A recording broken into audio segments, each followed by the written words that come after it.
Olá, meus amigos, estamos de volta aqui com um episódio especial que eu tô querendo passar para vocês. E a gente vai falar nesse episódio sobre o que é a magia negra e o que é a magia branca, qual a diferença entre essas duas coisas, né? Bom, isso eu tô fazendo devido a uma pergunta de uma amiga que fez pra mim e eu vou responder pra vocês aos poucos pra vocês poderem entender melhor sobre isso, tá? Eu, pra fazer esse primeiro vídeo, tô usando esse livro aqui, que ele se chama No Reino da Feitiçaria. Ele é um livro, ó, a capa dele é assim, tá? Ele é um livro que dá uma pincelada sobre vários assuntos desse âmbito de sobrenatural. Lembrando que sobrenatural é algo que é considerado não natural. Não natural significa que a gente não pode comprovar. Se não pode comprovar, não existe. Então, isso vai muito do que você acredita, da sua crença, tá? Então, se você acredita que exista, tudo bem. Ele é desse autor aqui, N.A. Molina, e a capa dele é da editora Sílaba, tá bem? Foi um presente que eu ganhei de uma amiga. E aqui na parte onde ele trata de magia negra e magia branca e magia negra, ele fala o seguinte: as definições sobre magia são inúmeras e contraditórias.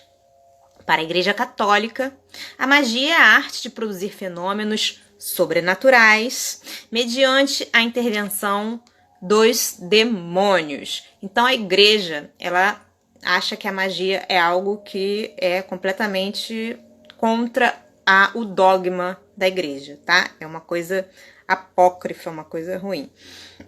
Bom, para os homens de ciência, a magia foi a primeira forma do instinto de saber, do desejo de investigar os segredos da natureza. Os antigos dividiam a magia em duas classes, cujas finalidades eram opostas. A primeira era a que tratava de agir beneficamente, que se inspirava unicamente na ideia de fazer o bem aos nossos semelhantes, para a qual era necessário possuir altos dons de bondade, consciência pura, abnegação e desinteresse sem limites. Chamavam-na de magia branca. Bom, a segunda, a magia negra, era constituída por um conjunto de práticas repugnantes e condenáveis, com processos fortes que faziam sofrer, adoecer ou morrer alguém, executado impunemente e sem perigo algum para o feiticeiro, visando realizar vinganças cruéis. Enfim, seu objeto era causar sempre o mal. Essa magia chama-se Goécia ou magia negra, também conhecida como Quimbanda. Isso está no livro, gente, não sou eu que estou falando.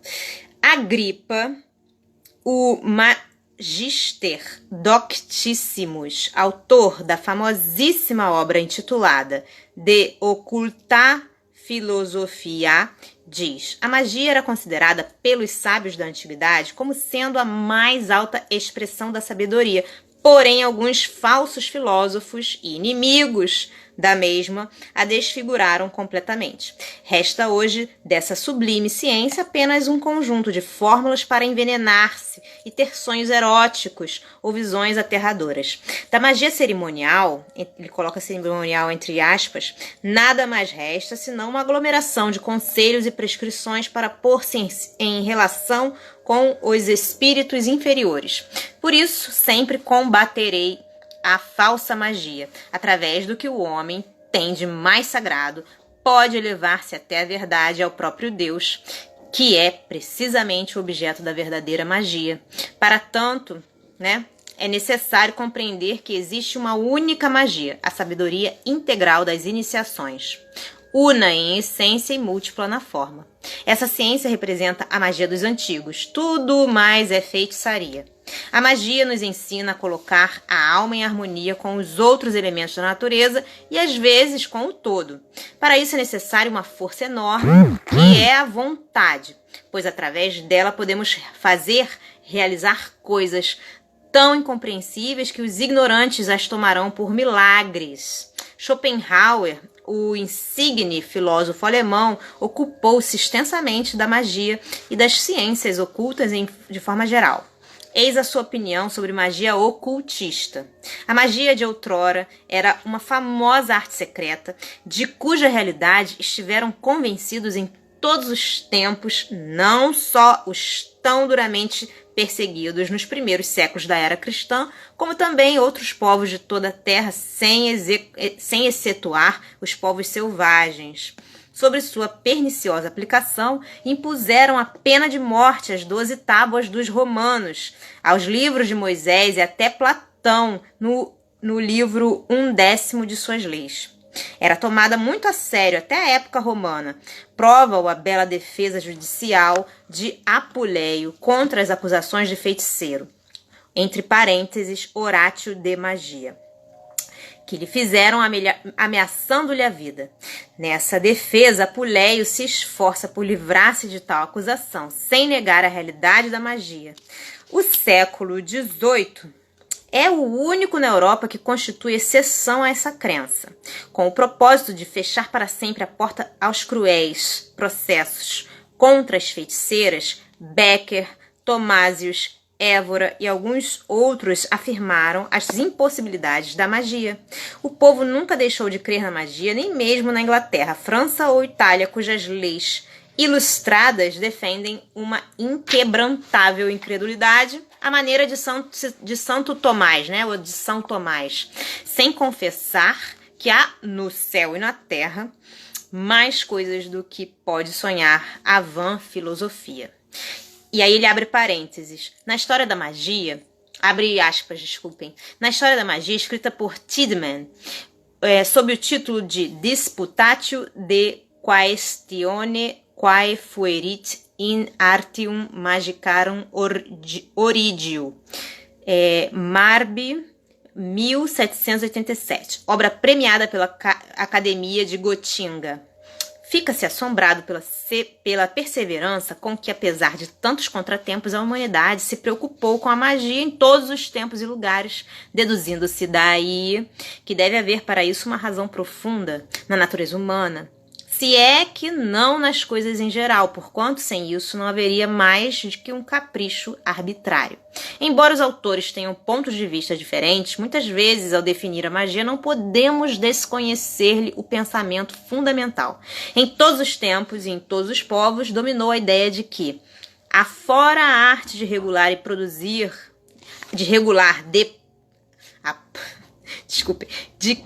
afora a arte regular de produzir alterações no mundo mediano da relação causal dos corpos, deve ter existido outra inteiramente diversa, que não se apoia no laço causal. Resulta daí que seus meios se parecerão patentemente absurdos se forem concebidos no sentido da primeira arte, ao mesmo tempo que saltará aos olhos a desconformidade da causa aplicada em relação ao efeito que se busca e a impossibilidade do laço causal entre eles.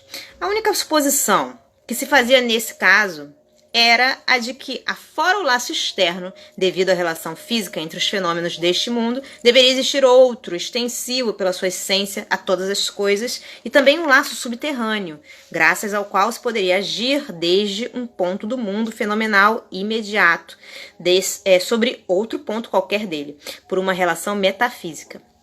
Que, portanto, devia ser possível uma ação sobre as coisas, exercida por uma atuação interna, em lugar do processo comum de agir exteriormente. Uma ação de um fenômeno sobre o outro, graças à essência em si, que é uma e a mesma em todos. Como somos causadores da nossa condição de natureza produzida, devemos também ser capazes de agir como natureza essencial. Podíamos fazer o microcosmo agir como o macrocosmo, que por muito sólidas que sejam as barreiras da individualização, e sua separação das outras coisas deviam permitir, em certas ocasiões, uma comunicação por trás das cortinas ou por baixo da mesa, como o jogo familiar. E que assim como na clarividência sonambúlica se dá uma supressão do isolamento da faculdade cognitiva, podia-se também suprimir o isolamento individual da vontade. Semelhantes ideias não podem ter nascido empiricamente. Sou, portanto, de opinião que é preciso ir buscar muito profundamente a origem dessa ideia, tão universal e inextinguível na humanidade, apesar de ser oposta à experiência. Creio que essa origem está no sentido íntimo da onipotência da vontade em si, aquela vontade que é a essência íntima do homem e também da natureza inteira, na suposição atribuída a tal sentido de que a onipotência pode manifestar-se pelo indivíduo, pelo menos uma vez e de algum modo, fecha aspas, aí terminou a citação dele. E aí ele continua falando assim: apresentamos ainda a opinião de um autor mais moderno, o Dr. Ochorovitz, em sua obra Sugestão Mental. A magia não é mais do que uma ciência experimental, mal fundada, desnaturada e incompleta. Tudo o que quiserem, porém não há dúvida de que é uma ciência experimental. Comecemos novamente os estudos com os meios aperfeiçoados que hoje possuímos, com a precisão do método de que nos orgulhamos. E veremos que um progresso inesperado resultará desta aliança entre o passado e o presente, uma nova época de renascimento. As experiências e as pesquisas do dia a dia virão completar muito daquilo que ainda faltava, e muito ainda virá até que fique completa esta arte. Os desejos do célebre doutor foram realizados por preclaros colegas seus, filósofos e literatos famosos, cujo trabalho deram os mais satisfatórios resultados. Gustave Le Bon, o grande pensador francês, disse: enquanto a magia das velhas idades não contava por defensores, senão poucos iluminados, a magia atual conta entre seus adeptos físicos célebres, fisiologistas ilustres e eminentes filósofos. Julgamos desnecessário continuar reproduzindo tudo que foi dito sobre a magia, pelos homens de talento de todas as épocas. Com as opiniões expostas, já se possui bastante material para formar um juízo sobre a rainha das ciências, conforme a expressão de Agripa. Podemos sorrir compassivamente diante da simplicidade dos despreocupados, que ao vergastá-la, o fazem sem ter tido o mais ligeiro trabalho de examinar o assunto que combatem, pois para combater torna-se necessário ser conhecedor do assunto. E para ser conhecedor do assunto é necessário estudar e pesquisar muito. Pesquisas e estudos esses que não têm fim, nem fronteiras. E aí ele deixa um desenho, né, de magia da obra do mesmo autor, que se chama Oculta Filosofia, um dos 7 pentáculos de Agripa, que parece muito com o desenho do homem venusiano, sei lá, um homem lá que o Leonardo da Vinci fez, sabe? Parece muito aqui, ó, como é que é? Tá vendo? Ele é assim, esse desenho aqui. Tá escrito Marte aqui, Mercúrio, são os planetas. Então, gente, no próximo episódio eu vou falar sobre a magia negra e suas bruxarias e continuando a explicação. Espero que vocês estejam gostando. Um grande beijo a todos. Até a próxima. Tchau, tchau.